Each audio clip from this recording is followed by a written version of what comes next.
Aleluia! Muito boa noite. Você que está aqui, você que está em casa, muito boa noite. Deus abençoe a sua vida. Os nossos pequeninos, que eles possam ir para o culto lá embaixo, na bênção, abençoados e guardados pelo nosso Senhor. Que o Espírito Santo capacite cada prof. Em nome de Jesus. Obrigado, gente. Deus abençoe, Deus abençoe. Você pode sentar? Amém? Você está feliz? Aleluia. Que legal, que bom a gente poder estar junto. Fico muito feliz em poder estar em comunhão com vocês, adorando a Deus. É muito bom a gente estar nessa oportunidade de adorar a Deus. Olha só, gente, entramos no Setembro Amarelo, ou melhor dizendo, entramos em setembro, amém? E a gente quer aproveitar o apelo, né, um apelo midiático, mas não só midiático, é um apelo também de ação, aonde esse mês é tratado um mês, claro, eles falam de prevenção e de combate a suicídio, mas a gente quer tratar como um mês de apelo à vida, amém? Então nós queremos olhar de uma outra perspectiva, aonde nós queremos falar sobre vida, nós queremos ajudar, e nós cremos, gente. Eu estive sexta e sábado em São Leopoldo, reunido com pastores de Paraná, Santa Catarina, Rio Grande do Sul, alguns pastores dos Estados Unidos. Há um movimento de Deus nessa região, amém? Há um movimento de Deus para o sul do país, eu creio, gente, e a gente tem a oportunidade de participar desse momento de vida, sabe, um despertamento de Deus para a nossa região. Então nós queremos, sabe, andar nesse movimento de Deus, de vida, de mudança, de transformação, de avivamento, de despertamento. E isso reflete em todas as áreas, Eu creio que vem um tempo sobre o sul do país, aí um tempo, sabe, de grande avanço da igreja. Eu creio que vem um tempo onde muitas igrejas vão ser plantadas. Eu creio, em nome de Jesus. A minha esposa mexe, e cada vez que a gente sai na rua, a gente vê uma São João nova, né? A farmácia São João nova. Cada vez que a gente sai tem uma São João nova. E aí a gente fica pensando, mas como assim tanta farmácia? Aí ela faz uma brincadeira, essas farmácias tudo vão virar uma igreja, pregando o evangelho em nome de Jesus. E eu creio, em nome de Jesus, que Deus pode fazer um movimento. Que Deus abençoe o pessoal que trabalha na farmácia, né, irmã Elisângela? Que Deus abençoe. Mas a gente crê, em nome de Jesus, que vai ter um movimento muito grande do Senhor para essa nação e principalmente para essa metade, para essa região sul do país. Agora, 20 a 22 de outubro, anote aí na sua agenda, 20 a 22 de outubro, nós aqui, Espaço Church, Pelotas, nós vamos sediar um evento que chama Comunidades Catalisadoras. E esse evento é um evento que ele atende pastores e líderes, plantadores de igreja. É um evento que vai instrumentalizar, capacitar, auxiliar, ajudar a homens e mulheres que têm o desejo de pregar o evangelho, de ir a lugares não atingidos. Nós vamos estar sediando aqui um evento da Converge para ajudar nesse aspecto. Então comece a orar desde já, ore por um grande movimento de Deus no sul do país, amém? Gente, qual foi a última vez que você orou pela sua cidade? Qual foi a última vez que você orou por Pelotas? Qual foi a última vez que você orou pelo seu estado? Você sabia que o Rio Grande do Sul é o estado menos evangelizado para isso? Sabia disso? Sabia não? Rio Grande do Sul, o estado menos evangelizado do país. Melhor dizendo, a gente está entre os menos evangelizados da América Latina. Você sabia que aqui do lado, Capão do Leão, é a 18ª cidade mais agnóstica do Brasil? Sabia? Você sabia que Chuí, aqui do lado, 200 quilômetros de nós. Chuí é a segunda cidade menos evangelizada do Brasil e a cidade que mais cresce o islamismo no Brasil. Sabia desses índices? E eles estão aqui dos nossos lados, pertinho da gente. A gente precisa orar por essas coisas, orar por esse movimento. Amém? Orar por vida, inclusive através da igreja do Senhor. E eu queria ler com você um texto, está lá em João, capítulo 14. Então esse mês nós vamos tratar sobre vida. Domingo que vem, Santa Ceia, e nós vamos tratar, falamos Santa Ceia passada, a gente vai tratar pelo menos 3 valores que a nossa igreja, a nossa church tem. 3 valores: adoração a Deus, comunhão dos salvos e serviço ao mundo. Vocês lembram que a gente tem esses 3 valores? Então a gente falou na última Santa Ceia sobre adoração a Deus. E na próxima Santa Ceia a gente vai falar sobre vida a partir da comunhão. Então não perca, domingo que vem, Santa Ceia, a gente vai continuar falando sobre vida. E esse mês todo nós vamos falar muito forte sobre vida. Então não perca os cultos, não perca de forma nenhuma. E detalhe, se você tem próximo a você pessoas que não vivem a vida que o Senhor tem para elas, assim, você está desafiado a convidá-las, você está desafiado a orar por elas. E hoje a gente vai ter um tempo de oração aqui por pessoas que nós queremos que sejam alcançadas por salvação. Abra comigo João, capítulo 14, o Evangelho de João, capítulo 14.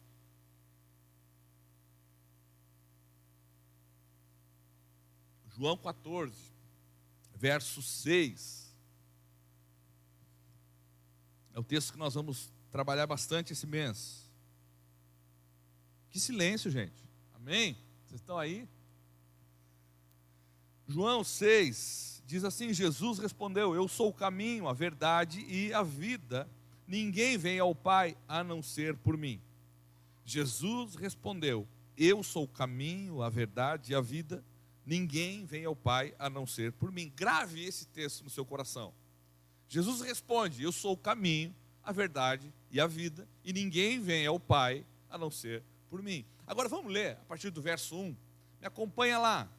Não se perturbe o coração de vocês. Creiam em Deus, creiam também em mim. Na casa de meu Pai há muitos aposentos, e se não fosse assim, eu lhes teria dito: vou preparar-lhes um lugar. E se eu for e lhes preparar um lugar, voltarei e os levarei para mim, para que vocês estejam onde eu estiver. Vocês conhecem o caminho para onde eu vou. Versículo 5, disse Tomé: Senhor, não sabemos para onde vais. Como então podemos saber o caminho? E aí então respondeu Jesus: eu sou o caminho, a verdade e a vida, e ninguém vem ao Pai a não ser por mim. Amém? Feche teus olhos, vamos orar. Pai, em nome de Jesus, e a tua palavra, ela é viva, ela é poderosa, ela é eficaz, e ela vai ao encontro da necessidade de cada um, Deus. Nós te pedimos nessa noite, em nome de Jesus, que os nossos olhos se voltem para a vida. Nós te pedimos em nome de Jesus, que o nosso coração esteja atento à tua palavra. Pai, tudo que impede, tudo que nos distrai, tudo que nos cansa, tudo que nos afadiga, Pai, tudo que tenta roubar a nossa atenção, nós repreendemos agora em nome de Jesus e voltamos a nossa atenção completamente para a tua palavra e te pedimos, Espírito Santo, se o Senhor não agir em nossas vidas, nada acontecerá, mas se o Senhor nos tocar, nós sairemos por aquelas portas transformados por ti, Pai. Então, em nome de Jesus, toca-nos nessa noite, através do teu Espírito Santo. É em nome de Jesus que nós oramos. Amém. Amém, gente, olha só. Qual é o contexto que a gente está lendo aqui? Se você ler o capítulo 13, a conversa de Jesus, o momento que Jesus chega nessa conversa, sabe, é um momento muito complexo. É um momento onde no capítulo 13, Jesus está dizendo que ia partir, que ia deixar eles, e eles começam, inevitável, imagina, eles estavam andando há 3 anos com Jesus, e não é andando assim, tipo, né, vamos ver no que vai dar. Pela primeira vez, homens que tinham profissão, que tinham as suas vidas, que já tinham avançado algum bom tempo na sua vida, eles chegaram à conclusão que agora então tinha um propósito de existência. Você imagina, Pedro gastou grande parte da sua vida como um pescador, sabe? E aí naquele momento ele encontra Jesus, e aí Jesus dá sentido para ele. E ele olha para trás e ele diz assim: meu Deus, até agora nada fazia sentido, agora minha vida muda. Aí quando tudo isso está acontecendo, Jesus pega um Mateus da vida, que é um cara que estava lá, talvez tido como nos mundo pós-moderno, nosso workaholic, aquele cara agarrado nas missões, né? Não nas missões transculturais, nas missões pessoais. E aí ele encontra Jesus e ele começa a olhar e dizer: ei, pera lá, agora eu tenho propósito. E aí eles estão andando com Jesus, vendo milagres acontecer, vendo as coisas mudar. Aí de uma hora para outra, Jesus aparece para eles e diz: olha gente, eu vou embora, eu vou partir, vocês vão ficar aí, mas sejam minhas testemunhas aí. Você imagina o que se apoderou do coração desses homens? Eles não estavam esperando esse baque, né? Eles estavam indo motivados pela missão, motivados pelo propósito, motivados pela visão que Deus estava dando para eles. E que visão maravilhosa! Motivados por isso, aonde eles poderiam chegar com Jesus. Você imagina o que se abriu diante dos olhos dos discípulos? Aonde nós podemos chegar, se nesse pouquinho de tempo a gente já está vendo tanta coisa acontecendo, gente sendo curada, paralítico andando, milagres acontecendo, morto sendo ressuscitado. Meu Deus, aonde isso pode parar? E aí chega Jesus e diz: não, mas olha só, eu vou embora. O coração desses caras, na hora, murchou, na hora, minguou, na hora a tristeza veio, e a desmotivação veio junto, e junto com a desmotivação, começam a vir os porquês, os questionamentos: mas e agora? Como vai ser? O que vai ser da gente? A gente está perdido. E nesse contexto para piorar, Jesus ainda numa conversa com eles, diz: olha, um de vocês aí vai me trair. Que conversa ruim Jesus traz. E tu, Pedro, tu vai me trair, tu vai me negar. Meu Deus, que papo é esse? Imagina como foi ficando o coração dessa turma, amuado, desmotivado, entristecido. E aqui, nesse ponto específico, e se você, do capítulo 14 para trás, começar a olhar a história, você vai ver que, pelo menos o capítulo 13, pinta essa cena, aonde eles começam a ficar desmotivados mesmo. Há um momento ali pontual, e principalmente onde Jesus lava os pés dos discípulos. Aquele momento pontual é um momento assim, que os caras não esperavam. Eles não fizeram por onde eles receberem essa notícia de que ficariam sós a partir dali. Sabe aqueles problemas externos que vem? Tem coisa que a gente cava, tem coisa que a gente semeia, e tem coisa assim que bate a nossa porta sem a gente esperar. E aí é isso que está acontecendo com eles.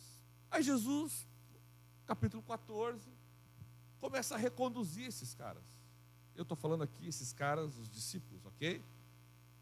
Começa a reconduzir eles. Aí Jesus começa a conversa, tanto que em algumas Bíblias, em algumas traduções, vai dizer: olha, capítulo 14 começa ali, né? Jesus vai fortalecer os discípulos. E aí ele começa a falar. E aqui Jesus diz: ó, não fiquem perturbados. Não deixe que a tristeza, sabe, tome conta de vocês. Creia em mim, creia no que eu tenho dito, no que eu tenho ensinado. E aí Jesus começa a falar com eles.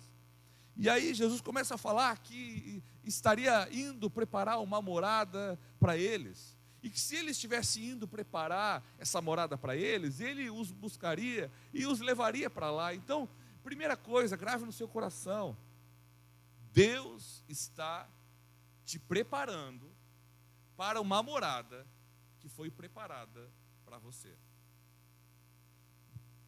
Entenda os detalhes disso que eu falei. Deus está te preparando para uma morada que Ele preparou. Sabe, não é à toa que Jesus era filho de quê? De marceneiro ou não? Sim ou não? Sim ou não? Quem é que faz assim? Jesus era filho de carpinteiro, gente, não de marceneiro. Por quê? O carpinteiro, ele cuida do estrutural. Quando você contrata um carpinteiro, você não contrata um carpinteiro para fazer uma cadeira. Você contrata um carpinteiro para fazer um telhado, para fazer umas vigas de madeira. O carpinteiro pensa na edificação como um todo. Jesus, quando ele... E é interessante que quando se fala em casa, que ele está indo preparar a eles uma morada, algumas... E bem no texto que diz ali, na casa de meu pai há muitos aposentos. A palavra casa é lugar de, né? E do grego vai falar, é lugar de habitação mesmo, lugar de residência mesmo. Então, esse lugar que Jesus está preparando para pessoas preparadas, para pessoas que Ele também está preparando, esse lugar está lá. E Ele começa a falar isso para os discípulos: fiquem tranquilos, vocês estão sendo preparados para um lugar preparado para vocês. Amém. Relaxem. E Ele começa a reconduzir eles a um ponto deles chegar no versículo 6. O que eu quero que eu pedi para vocês gravar, lembra? E o versículo 6, ele diz: olha, eu sou o caminho, a verdade e a vida, e ninguém vai ao Pai a não ser por mim. Ou seja, fiquem tranquilos, vocês vão chegar lá no Pai, por mim, através de mim. Então, quando a gente até chama essa mensagem de hoje o caminho da vida, e é interessante que a palavra aqui, eu sou o caminho, a verdade e a vida que está descrita no Novo Testamento. O Novo Testamento foi escrito em grego. A palavra para vida não é bios, é zoe, é outro tipo de vida. A palavra bios, ela fala da vida orgânica, ela fala da vida, sabe, que é fruto de sistemas funcionando. Se a palavra aqui fosse bios, estaria falando literalmente de alguma coisa que está na sua condição natural de funcionamento. Você tem lá uma série de sistemas no seu corpo, se eles todos estiverem funcionando, a sua bios está ok, a sua vida está ok. Mas quando Jesus fala que Ele é o caminho, a verdade e a vida, a palavra é zoe, é outra palavra, que fala a respeito da vida além da bios, a vida que transcende. O que isso quer dizer? Que tem muita gente que tem a vida bios, mas não tem a vida zoe. Tem a vida que está pulsando o coração, sistemas funcionando, mas ela não desfruta de uma vida, de fato, que é prometida pelo Senhor, que é dada pelo Senhor, que é fruto de andar nele, de paz, de contentamento nele, de obediência à sua palavra, de obediência à sua vontade. Então, o que Jesus está dizendo é que existe algo que vem dele para nos alcançar, para nos atingir, que é uma vida que transcende qualquer condição natural.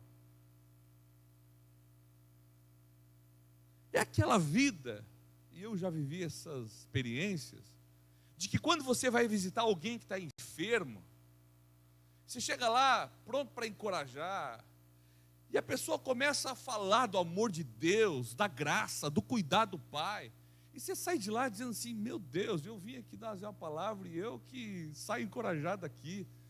Quando você está meio ruim, você: eu vou lá visitar o irmão doente, porque ele vai me abençoar, né? É essa vida que Jesus está falando, e essa vida que é a vida que sustenta a vida. A gente acha que o que sustenta a vida é o coração batendo, é os sistemas funcionando. Não é isso que sustenta a vida, isso sustenta a bios. Mas não é essa vida que impede a morte. Não é a bios, não é essa vida. E, de novo, a gente está num mês que combate a morte, que as pessoas que tiram a sua própria vida, elas não tiram a sua própria vida porque querem morrer. Elas tiram a sua própria vida porque elas não conseguem viver a Zoe, a vida de Jesus. Você está entendendo? Que o que leva as pessoas a tirarem a sua própria vida não é um desejo de morte, mas é um desespero por uma vida que não está ligada a só bons sistemas funcionando. É disso que a Bíblia fala, é disso que Jesus está falando para aqueles discípulos e dizendo para eles: gente, eu tenho algo para vocês, que vai ser a minha presença em vocês de uma forma completamente diferente, que vai gerar em vocês um sentimento de completude, um sentimento de senso de direção, de senso de importância, de senso de valor, de senso de propósito. É isso que eu tenho para dar para vocês. É dessa vida que transborda e transcende os problemas, que não nos paralisa, que quando a luta vem e você olha e se vê abatido, você se vê abatido, se vê limitado, mas diz: alguma coisa me empurra aí adiante. É essa vida que Jesus está oferecendo, sendo Ele o caminho para a gente. É nada menos que isso. E é muito ruim quando a nossa vida de fé se resume a uma pulsação batendo. É muito ruim quando a nossa vida de fé se resume, sabe, a um monte de acertos para que tudo funcione bem, para que então eu possa estar bem. Jesus está dizendo para esses caras: olha só, nada vai mudar, eu vou embora para o Pai, eu estou indo lá preparar uma morada para vocês, e depois eu vou vir pegar vocês, fiquem tranquilos, mas até lá nada vai mudar, vocês vão ficar só, vocês vão ficar só, mas vocês vão ficar sós, permeados, encharcados, mergulhados na minha vida. Sabe, nessa condição que não vai fazer com que vocês parem. De novo, eles não escolheram, os discípulos, falando deles, eles não escolheram esse momento que eles estão vivendo aqui. Vocês acham que escolheram? Não. Deus Pai escolheu esse momento para os discípulos viverem aquilo ali. De forma nenhuma eles disseram assim: mas eu acho que vamos andar com Jesus para a gente se entristecer com Ele. Então a gente não escolhe muitos momentos de tristeza, problemas. Às vezes, a gente se vê emaranhado em situações que nos levam a problemas, que nos levam a pecados, e que, se você for questionado, mesmo que sinceramente você possa responder, você vai dizer: não, eu não escolhi isso, eu acabei, por uma série de fatores, me emaranhando nisso. É o que diz Provérbios capítulo 5. E aí, eles não escolheram isso. Só que Jesus oferece para eles a resposta correta para o que eles estão enfrentando. E a resposta correta ao que eles estão vivendo os leva a viver o que Jesus prometeu. E eu quero ler com vocês um paralelo, eu quero fazer com vocês um paralelo do que problemas com a resposta errada nos levam a problemas ainda maiores. E eu quero ler com vocês lá em Gênesis, capítulo, eu separei ali, Gênesis capítulo 4, verso 3 a 7, conta a história de dois irmãos. Amém? Dois irmãos muito conhecidos nossos, é o seu Caim, o seu Abel, né? E a história diz assim: passando algum tempo, isso aqui é o comecinho da história deles, mas passando algum tempo, Caim trouxe do fruto da terra uma oferta ao Senhor. Abel, por sua vez, trouxe as partes gordas das primeiras crias do seu rebanho. O que o texto está querendo dizer é que Caim trouxe qualquer coisa e Abel trouxe o que tinha de melhor. Tá bom? O Senhor aceitou com agrado Abel e sua oferta, mas não aceitou Caim e sua oferta. Por isso, olha só, por isso Caim se enfureceu e o seu rosto se transtornou. Pare aí. Então, olha só, vamos lá. Caim, a gente chega à conclusão aqui que Caim pisou na bola. Caim podia ter feito melhor. É como a gente, né? Às vezes a gente pode fazer um pouquinho melhor, mas escolhe a mediocridade, né? Mediocridade significa ser médio, ser mediano. Caim podia ter feito, mas beleza, não fez. E aí o que acontece? Aí, quando ele peca, e ele se liga que pecou, o que o texto diz? Diz que Deus diz para ele, cara, você vacilou. Não gostei disso que você fez. Me desagradou. Seu irmão, Abel, me agradou mais. Não quero isso que você fez. A Bíblia diz que por isso Caim fez o quê? Se enfureceu. E ele se enfureceu e o seu rosto se transtornou. Olha só, de novo, ele cometeu um dolo, ele errou. Aqui ele fez errado, mas podia ser uma coisa diferente, podia ter sido alguma coisa que bateu a porta dele, como os discípulos. Um problema que chegou até ele e que ele não podia se esquivar, só chegou lá. Beleza, só que aqui, claro, a história mostra que ele procurou isso. Beleza, olha o que diz o texto adiante. Então ele se enfureceu e o seu rosto se transtornou. Olha Deus entrando na história. O Senhor disse a Caim, por que você está furioso? Porque se transtornou o seu rosto? Se você fizer o que é bem, não será aceito? Mas se não fizer, saiba que o pecado o ameaça à porta e ele deseja conquistá-lo, mas você deve dominá-lo. Gente, Deus, diante do pecado de Caim, para na frente do cara e diz, olha só, você vacilou, você fez errado, e eu não gostei. Por que você está magoadinho? Por que você está assim? Se você mudar a sua postura, se você fizer o que me agrada, se você me obedecer, cara, tudo certo, você vai ser aceito. É isso. Você conhece a história. Caim convida Abel para ir para o campo e mata Abel. E ele se torna o primeiro homicida da história. Mostra outra imagem para nós aí. E eu, perdoe o desenho, eu não sou muito bom de desenho. Mas esse desenho, ele retrata um pouco da história de Caim. Você vê lá no começo, naquele primeiro ponto, o problema inicial. Qual é o problema inicial de Caim? Ele foi desleixado, desrespeitoso e desobediente com aquilo que ele poderia entregar para Deus. Ele pegou qualquer coisa e cumpriu tabela, foi lá e entregou. Esse é o problema inicial. Só que a partir do problema inicial, o restante da vida dele foi o quê? Foi reações pecaminosas.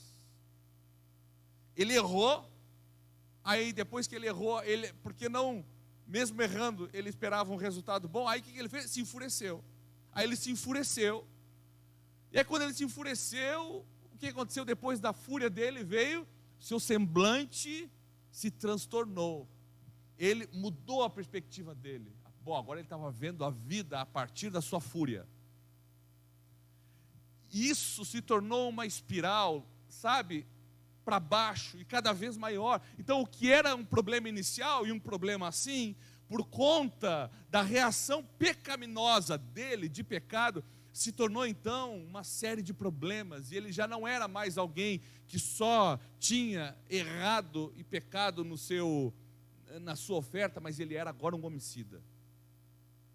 Gente, quando a gente fala de situações que levam à morte, muitas vezes, O problema não é o ponto inicial. O que te destrói não é o problema que bate à tua porta sem tu sequer ter feito algo para acontecer. O que destrói não é o pecado que você cometeu pontualmente. O que destrói a gente é uma reação pecaminosa, vez após vez, diante do problema inicial. Essa é a verdade.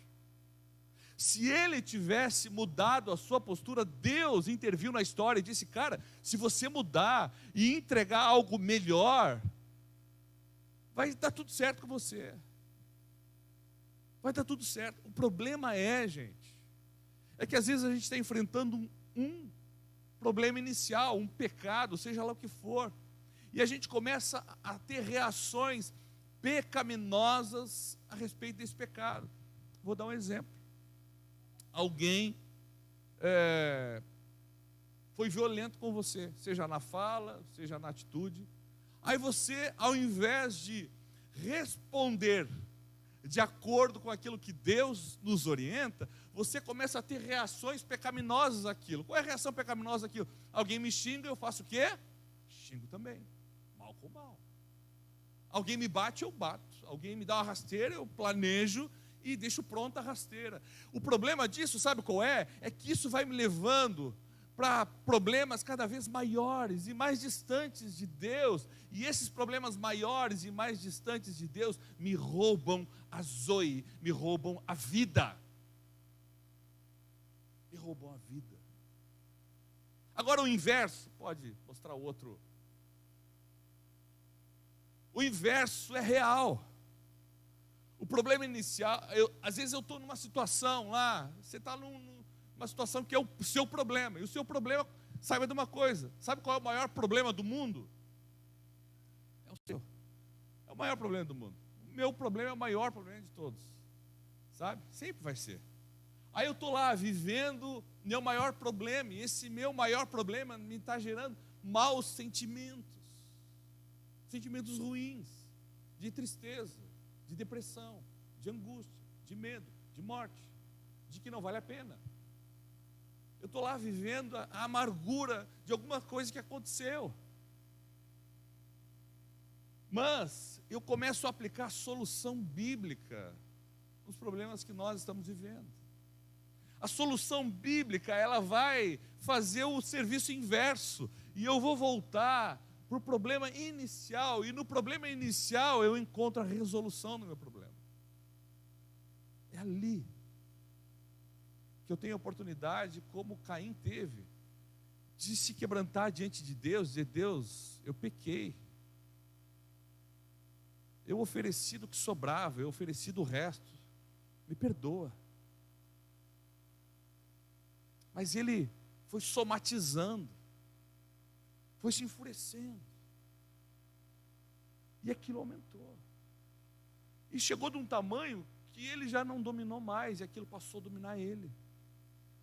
E dali para o homicídio foi um passo, dali para a morte é um passo. Para você sair daqui com alguma coisa concreta e aplicável na sua vida,